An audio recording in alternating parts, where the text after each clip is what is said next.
Забаўляльны центр нёс радасць людям с 2003 года, але ў апошні час даставляе яшчэ і немалыя праблемы мясцовым жыхарам, уладам горада і адміністрацыі установы. Прычыны уладальнікі кватэр па суседстве старанна здымалі па начах на відэакамеру. 5:30 утра. Вот вам.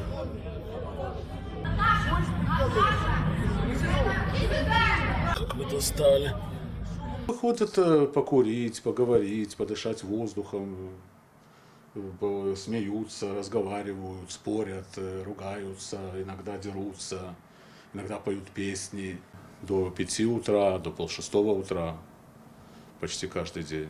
Я считаю, что как бы ночью положено, чтобы у всех была тишина, и независимости какой это район, спальный или не спальный. Там периодически случаются разборки, драки, бывает. Люди выходят, и просто им нужно поголосить.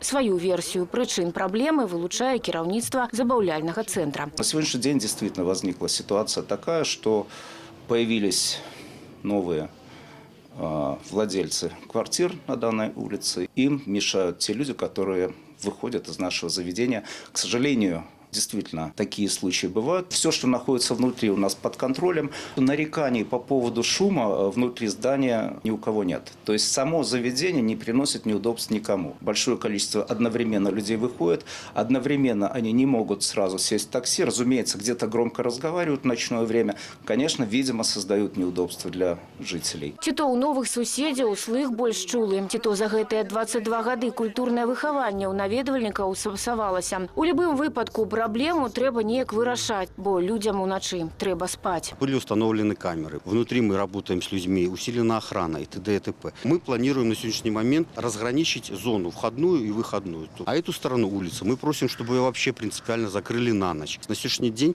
в нашем предприятии, в здании «Континента», находится 5 предприятий. Работает больше 200 человек.